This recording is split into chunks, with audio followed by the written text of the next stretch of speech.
Hi everyone, welcome back. ये Wangshan fan fiction open secret behind the mask का next part है. Let's started. पूरा business world ये CCTV footage देखकर shock हो चुका था. उस फुटेज में साफ तौर पर देखा जा सकता था कि वी वुशियान ड्रंक है और ये सबसे इम्पोर्टेंट पॉइंट था उस फुटेज का, क्योंकि वी वुशियान ठीक से अपने पैरों पर भी खड़ा नहीं हो पा रहा था. वो लड़खड़ा रहा था. इनफैक्ट उस पर्सन को पकड़ने मतलब उस पर्सन को जिसको उसने हिट किया था, उसे जब वो देखने के लिए गया था वो 4 जगह गिरते पड़ते गया था, जिस वजह से उसे देखकर हर कोई कह सकता था कि ये पर्सन हद से ज़्यादा ड्रंक है. और उसी ड्रंक कंडीशन के चलते उसने एक इनोसेंट का एक्सीडेंट कर दिया है. और वो क्लिप उधर ही ख़त्म हो चुकी थी. जिन गोंगशान ने पूरे बिजनेस वर्ल्ड से एक सवाल पूछा था कि ऐसा पर्सन, एक मर्डरर, ये पोजीशन लेने के लिए सही भी है या नहीं. उस फुटेज को देखकर लैन सिचैन, लान वांगजी और लैन कुरैन, लैनी के साथ साथ वी चांसे और कांसे सरन भी पूरी तरीके से शॉक हो चुके थे. और वो सब वी वुशियान की तरफ देख रहे थे जो अपना हेड डाउन करके वहाँ खड़ा था. उसके हाथ से एंगेजमेंट रिंग तक गिर चुकी थी. वी चांसे सामने आए और उन्होंने अपने बेटे को अपनी तरफ किया और कहा, क्या ये सब सच है या तुम्हें फंसाने की कोई साजिश हो रही है. ये सवाल वी चांसे का क्लियरली उस हॉल में सब ने सुना था. उस पार्टी हॉल ने सब ने क्लियरली वी चांसे की आवाज़ सुनी थी. तब जिन गोंगशान थोड़ा गुस्सा हो चुका था और वो सामने आते हुए कहता है, आपको क्या लगता है हम सब झूठ बोल रहे हैं या ये क्लिप झूठी है. आपका बेटा एक मर्डरर है. इतना ही नहीं, आपको आपके बेटे की कुछ भी करतूतें पता नहीं है.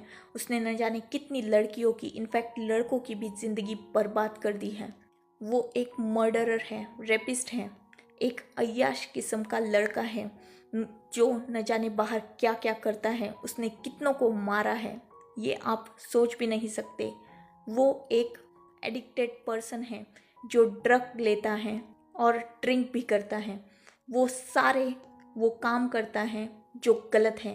आपको शायद पता नहीं है, पर आपके बेटे को पूरी दुनिया angelic face with demonic personality कहा जाता है या कहती है, क्योंकि ये सच में एक डीमन है जिसका चेहरा ही बस खूबसूरत है.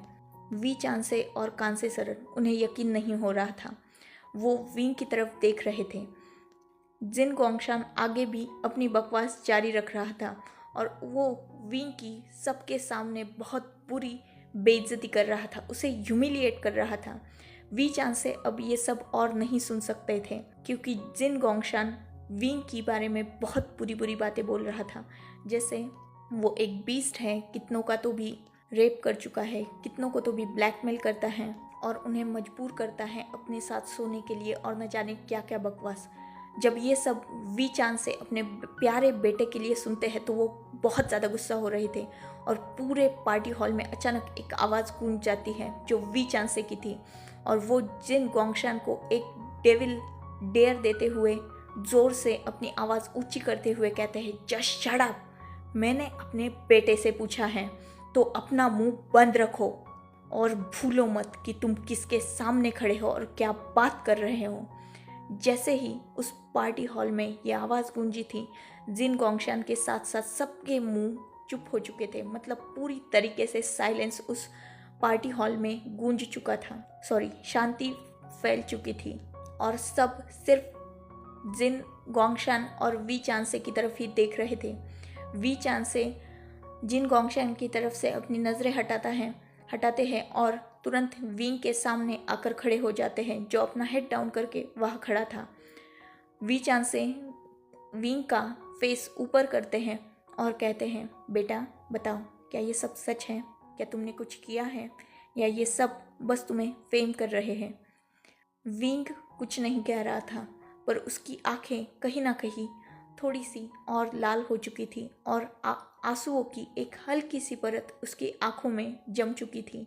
पर उसने अपनी आंखें बंद कर ली, एक डीप ब्रीथ ली और फिर से अपने हेड को डाउन कर लिया. विचान से अपने बेटे का आंसर समझ चुके थे.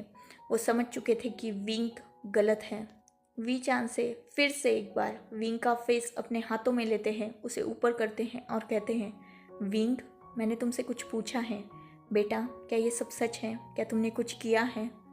क्योंकि वो एक बार फिर से अश्योर होना चाहते थे। उन्हें अपने बेटे पर बहुत ज़्यादा यकीन था। उन्हें यकीन था कि उनका बेटा ऐसा कुछ भी नहीं कर सकता। इसीलिए वो फिर से अपने बेटे से पूछ रहे थे। पर विंग ने इस बार अपना हेड जस्ट हाँ में शेक किया।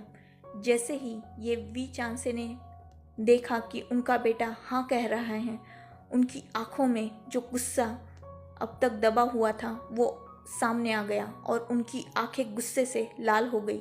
और दूसरे ही पल उस पूरे पार्टी हॉल में एक ज़ोरदार आवाज़ गूंजी और विंग नीचे गिर चुका था, क्योंकि उसके फादर ने उस पर हाथ उठाया था, उसे बहुत ज़ोर से स्लैप किया था। वो स्लैप इतना ज़ोर से था कि विंग के एक चीक पर वी चांसे के 5 उंगलियों के निशान छप चुके थे और कांसे सरन वो बस पीछे हैरानी से खड़ी थी और दोनों की तरफ देख रही थी। उनकी आंखों में हल्के से आंसू आ चुके थे। वी चांद से अपने बेटे को जो नीचे गिरा हुआ था उसकी कॉलर पकड़ते हैं, उठाते हैं और कहते हैं, मतलब तुमने सच में किसी को जान से मारा है? तुम इतना कैसे गिर सकते हो वी वुशियान? ये फर्स्ट टाइम था जब वी चांसे ने अपने बेटे का पूरा नाम लिया था, वी वुशियान। वरना वो उसे प्यार से एक तो आशियन बुलाते थे या तो विंग बुलाते थे। पर आज उनकी वो कोल्ड वॉइस सुनकर विंग भी कहीं ना कहीं डर चुका था। पर फिर भी वो अपनी आंखें बंद करता है, एक डीप ब्रेथ लेता है और वी चांसे के हाथों को अपने कॉलर से छुड़ा लेता है और कहता है, हाँ हूँ मैं ऐसा ही। जो इन्होंने कहा वो सब कुछ सच है। मैंने एक मर्डर किया है और एक ही नहीं, मैंने अब तक कितने तो भी मर्डर किए हैं और हमेशा बचता आया हूँ, क्योंकि किसी की भी हिम्मत नहीं है ना पापा आपके सामने बोलने की। और इस वजह से मैं हमेशा से ही ऐसा ही करता आया हूँ।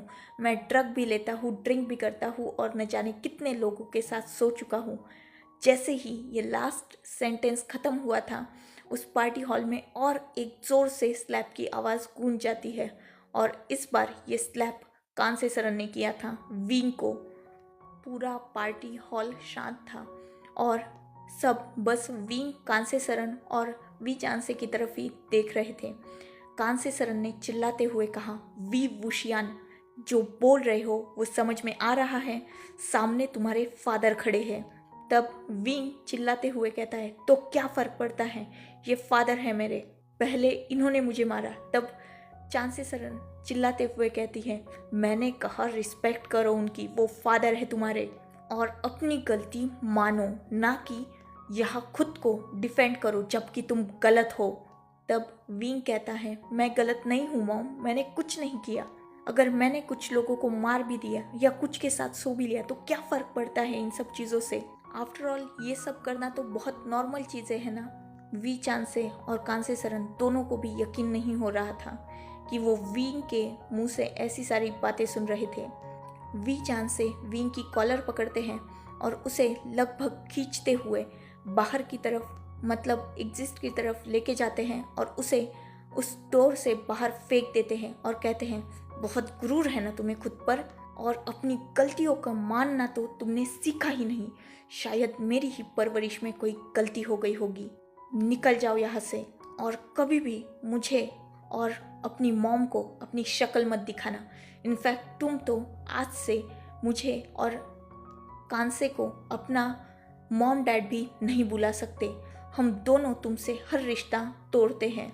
इतना बोलकर वो पार्टी हॉल से, मतलब विंग की तरफ पीट कर देते हैं और वहाँ से जाने लगते हैं। विंग भी खड़ा हो जाता है और चुपचाप वहाँ से बाहर की तरफ जाने लगता है। अभी सिर्फ 10 मिनट बीते हुए थे और विंग वो उस मेंशन से निकल चुका था और सुनसान सड़कों पर चल रहा था। उसे कुछ भी समझ में नहीं आ रहा था, पर फाइनली वो सब कुछ हो चुका था जो वो चाहता था। अचानक उसे अपने पीछे से किसी की आवाज़ सुनाई देने लगी, पर वो अपने धुन में इतना ज़्यादा डूबा हुआ था कि उसका ध्यान ही नहीं था। एक पर्सन पीछे से भागता हुआ आया और उसने विंग के शोल्डर पर हाथ रखा, जिससे विंग अपने होश में आया और वो पीछे की तरफ देखने लगा। जैसे ही उस पर्सन ने विंग की तरफ देखा, उसने नोटिस किया कि विंग की आंखों में हल्की सी आंसुओं की परत है। जैसे ही विंग ने उस पर्सन को देखा, उसने तुरंत अपनी नज़रें नीचे कर ली और वो इधर उधर देखने लगा ताकि ये पर्सन उसकी आंखों में ना देख पाए, क्योंकि ये एक ऐसा पर्सन था जो उसकी आंखों से उसका दिल का हाल पता लगाने में बहुत अच्छा था। वी चांसे और कांसी सरन के बाद अगर विंग को कोई पर्सन जानता था तो वो यही पर्सन था, जो विंग को बहुत ज़्यादा अच्छी तरीके से जानता था और वो ये भी जानता था कि आज विंग ने ये सब कुछ क्यों किया। उस पर्सन ने विंग को पहले तो देखा और बाद में उसे टाइटली हक कर लिया। विंग वैसे ही स्टंट वहाँ खड़ा था, उसने कोई भी रिएक्ट नहीं किया। उसने उस पर्सन को हक बैक भी नहीं किया। उस पर्सन ने विंग को बहुत ज़ोर से गले लगाया हुआ था और वो शायद रोने लगा था, क्योंकि विंग उसकी सिसकियाँ सुन सकता था।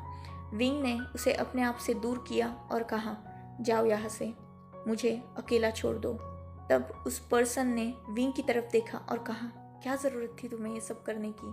तुम जानते हो इन सब चीज़ों से क्या होगा? तुम्हारे अपने मॉम डैड तुमसे नफरत करने लगेंगे और इनफैक्ट करने लगे हैं। तुमने कितनी बड़ी बेवकूफ़ी की है, ये बात तुम सोच भी नहीं सकते विवूशियान। तब विंग ने उस पर्सन की तरफ देखा और कहा, क्या गलत किया उन्होंने या क्या गलत किया मैंने जो भी किया वो सही किया। मैं ये सब डिज़र्व करता हूँ और इसी लायक हूँ मैं। मेरा पेशा बन चुका है लोगों की ज़िंदगियाँ डिस्ट्रॉय करना, जिसमें तुम भी एक हो। मैंने तुम्हारी भी तो ज़िंदगी पूरी तरीके से डिस्ट्रॉय कर दी है ना, क्या भूल गए हो तुम? सच कहा जिन गोंगशान ने, मैं एक घटिया पर्सन हूँ जो किसी भी हद तक गिर सकता है। तब उस पर्सन को बहुत ज़्यादा गुस्सा आया और उसने विंग को एक ज़ोर से स्लैप किया, जिसकी वजह से विंग नीचे गिर गया। उस पर्सन ने विंग की कॉलर को पकड़ा और उसे खड़ा किया और चिल्लाते हुए कहा, तुम पागल हो गए हो विंग, होश में आओ। तुम अपने ही हाथों से अपनी ज़िंदगी बर्बाद कर रहे हो और अपने मॉम डैड को भी दुख दे रहे हो। तुम जो कर रहे हो वो गलत है विंग। तब विंग उस पर्सन की आंखों में देखता है और एक हल्की सी मुस्कान के साथ कहता है, और मैं क्या गलत कर रहा हूँ शुयांग? क्या गलत कहा जिन गोंगशान ने? मैं सच में एक मर्डरर हूँ जिसने एक पर्सन को लगभग मौत के दरवाजे तक पहुँचा ही दिया था। वो तो मेरी खुशकिस्मती है या उस पर्सन की खुशकिस्मती है जो वो बच गया, वरना आज वो मर चुका होता। तब शुयांग ने चिल्लाते हुए कहा, पर वो जिंदा है। तब विंग ने कहा, वो जिंदा है, मैंने कहा ना वो मेरी खुशकिस्मती थी, वरना वो मर चुका होता। तब शुयांग विंग को हिलाते हुए, मतलब उसकी कॉलर से ही उसे शेक करते हुए कहता है, विंग वो पर्सन जिंदा है, मैं जिंदा हूँ और तुम्हारे सामने खड़ा हूँ। तुम देख सकते हो ना मुझे, मैं सही सलामत हूँ। तो शौक लगा ना? एक्चुअली विंग जिस सीसीटीवी फुटेज में दिखाया गया था कि उसने किसी को ठोका है या उसने कार से जिसको हिट किया था, वो कोई और नहीं शुयांग था, जिसे टाइम रहते विंग ने ही बचा लिया था। तब विंग फिर से शुयांग की तरफ देखता है और एक ब्रोकन स्माइल के साथ कहता है, पर तुम मर सकते थे। तब शुयांग ने चिल्लाते हुए कहा, पर मैं जिंदा हूँ इडियट, मैं जिंदा हूँ। और तुम क्यों कर रहे हो ये सब? तुम्हें क्या लगता है ये सब करके तुम बहुत खुद को महान दिखा रहे हो? तुम एक इडियट लग रहे हो जिसने अपने पेरेंट्स को हर्ट किया। एक कायर लग रहे हो जो अपनी रिस्पॉन्सिबिलिटी से भाग रहा है। तुम एक कावर्ड हो जो अपने आप से ही भाग रहा है। तुम बहुत सेल्फिश हो विंग, जो हर सिचुएशन से सिर्फ भागता रहता है। तब विंग ने शुयांग की तरफ देखा और उसके हाथों को अपनी कॉलर से हटाते हुए कहा, हाँ हूँ मैं सेल्फिश, हूँ मैं कावर्ड। तो क्या, हाँ तुम चाहते क्या हो? मैं वहाँ जाकर वी एम्पायर को संभालूं? तुम्हें सच में लगता है कि मैं वो रिस्पॉन्सिबिलिटी संभालने के लायक भी हूँ? अरे मैं तो वी चांसे और कांसी सरन का बेटा कहलाने तक के लायक नहीं हूँ। मैंने जो किया है ना, उसकी सज़ा मुझे मिलनी ही चाहिए। अपने ईगो में, अपने एटीट्यूड में और पैसों के गुरूर में मैंने न जाने कितनी ज़िंदगियाँ बर्बाद कर दी है। कितने लोगों की ज़िंदगियों के साथ मैं खेला हूँ। इनफैक्ट मैं तुम्हारी जान लेने वाला था। क्यों? सिर्फ अपने नशे के चलते, अपने बेवकूफ़ी के चलते तुम मरने वाले थे। तब शुयांग ने लगभग चिल्लाते हुए विंग से कहा, पर मैं जिंदा हूँ विंग, ये बात समझो, मैं जिंदा हूँ। और तुम्हें ये समझना होगा, तुम्हें अपनी रियलिटी में वापस आना होगा विंग। कब तक अपने गिल्ट में जीते रहोगे? तुमने मेरे साथ जो कुछ भी किया या पूरी दुनिया के साथ जो कुछ भी किया, तुमने उससे कहीं ज़्यादा अपनी सज़ा भुगती है। तुमने अगर गलतियाँ की तो उन गलतियों की सज़ा भी तुमने भुगती है विंग, और हद से ज़्यादा भुगती है। अब तो अपने होश में वापस आओ, अपनी जिम्मेदारियों से भागो मत। मत करो लोगों को इतना मजबूर कि वो तुमसे ही नफरत करने लगे। तुम्हारे मॉम डैड, वो तुमसे बहुत प्यार करते हैं विंग, और आज तुमने पूरी दुनिया के सामने खुद का मजाक बना लिया। यहाँ तक कि अपने मॉम डैड की नज़र में तक तुम गिर चुके हो। और तुम क्या चाहते हो विंग? तब विंग एक हल्की सी स्माइल के साथ शुयांग की तरफ देखता है और कहता है, यही तो मेरी खासियत है। मैं बहुत गिर चुका हूँ। मैं उस पोजीशन को तो क्या, मैं अपने मॉम डैड को भी डिज़र्व नहीं करता। वो मुझे बिल्कुल डिज़र्व नहीं करते। मैं बहुत गिरा हुआ हूँ। मैं एक ऐसा पर्सन हूँ जिसके लिए उसका ईगो, एटीट्यूड सब कुछ है, सबसे ऊपर है। और उसके चलते मैं किसी की भी ज़िंदगी बहुत आसानी से बर्बाद कर सकता हूँ। तब शुयांग ने कहा, विंग, वो वी वुशियान मर चुका है। आज जो विंग मेरे सामने है वो लोगों की केयर करना जानता है, उनके लिए जीना जानता है। इनफैक्ट उनके लिए मरना तक भी वो जानता है। तुम लोगों की केयर करते हो, और ये बात मैंने खुद ने रियलाइज़ की है। तुमने बहुत बड़ी सज़ा ऑलरेडी भुगत ली है विंग। अब वापस जाओ अपने मॉम डैड के पास और उन्हें सब कुछ सच बताओ। तब विंग ने कहा, मैं ऐसा कभी नहीं करूँगा। उनकी नफ़रत मैं डिज़र्व करता हूँ। वो पोजीशन मेरी नहीं है। हमेशा राजा का बेटा ही राजा बने ये ज़रूरी नहीं होता। हमेशा वो पोजीशन उसे मिलनी चाहिए जो उस पोजीशन को डिज़र्व करता है, और मैं वो पोजीशन ऑब्वियसली डिज़र्व नहीं करता। मुझ में ऐसी एक भी एबिलिटी नहीं है कि मैं उस पोजीशन पे बैठ सकूं। इसीलिए तो मैंने ये सब कुछ किया। तब शुयांग विंग की तरफ हैरानी से देखता है और कहता है, क्या किया तुमने? क्या मतलब है तुम्हारा? मतलब आज जो कुछ भी हुआ, क्या वो तुम ऑलरेडी जानते थे? तब विंग एक सॉफ्ट स्माइल देता है और फिर से वहाँ से जाने के लिए मुड़ जाता है। तब शुयांग फिर से उसके पीछे भागता है, उसका कॉलर पीछे से ही पकड़ता है और उसे अपनी तरफ करते हुए कहता है, विंग, तुमने क्या किया है? क्या तुम जानते थे ये सब होने वाला है? तब विंग एक सॉफ्ट स्माइल के साथ कहता है, मैंने जो कुछ भी किया वो बिल्कुल सही है। मैं ये डिज़र्व करता हूँ। तब शुयांग फिर से चिल्लाते हुए कहता है, विंग, मैंने पूछा तुमने क्या किया है? तुम ये सब होने वाला है ये कैसे जानते हो? क्या इन सब में तुम्हारा हाथ है?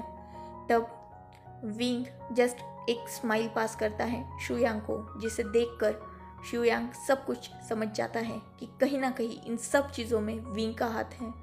तब शुयांग फिर से विंग की कॉलर पर अपनी मजबूत पकड़ करते हुए कहता है, उसे शेक करते हुए, विंग, मैंने कहा बताओ तुमने क्या किया है? तब विंग शुयांग से अपनी कॉलर छुड़ाते हुए कहता है, हाँ, सब कुछ मैंने किया, ये सब कुछ मैंने किया। वो सीसीटीवी फुटेज जिन्स एम्पायर में मैंने पहुंचाई ताकि सबके सामने मेरा असली चेहरा आ सके। मैंने ही मेरे मॉम डैड को मजबूर किया ताकि वो मुझे उस एम्पायर से धक्के मारकर बाहर निकाल सके। तब शुयांग विंग की तरफ बहुत शॉकिंग एक्सप्रेशन से देखते हुए कहता है, मतलब तुम सब कुछ जानते थे ऑलरेडी? तब विंग ने एक स्माइल के साथ कहा, तो तुम्हें क्या लगता है मैं वी वुशियान हूँ? मैं सब कुछ ऑलरेडी जानता था। मैं ये जानता था कि पूरा बिजनेस वर्ल्ड मेरे खिलाफ सबूत ढूंढ रहा है, और वो मिलना लगभग नामुमकिन था क्योंकि मैं ही वो सबूत डिस्ट्रॉय कर दिया करता था। मैंने बहुत सारी गलतियाँ की हैं, और उन सारी गलतियों को अगर मैं खुद के माँ बाप से हाइड कर सकता हूँ तो तुम्हें लगता है कि इन लोगों के हाथ में बिना मेरी हेल्प के मेरे खिलाफ सबूत लगेंगे। मैं नहीं, वो सारे सबूत, वो सीसीटीवी फुटेज जिन एम्पायर भिजवाई थी ताकि वो मुझे पूरी वर्ल्ड के सामने एक्सपोज कर पाए और मेरे फादर खुद मुझे उस पोजीशन से निकाल दें। तब शुयांग ये सुनकर बहुत ज़्यादा शॉक हो चुका था।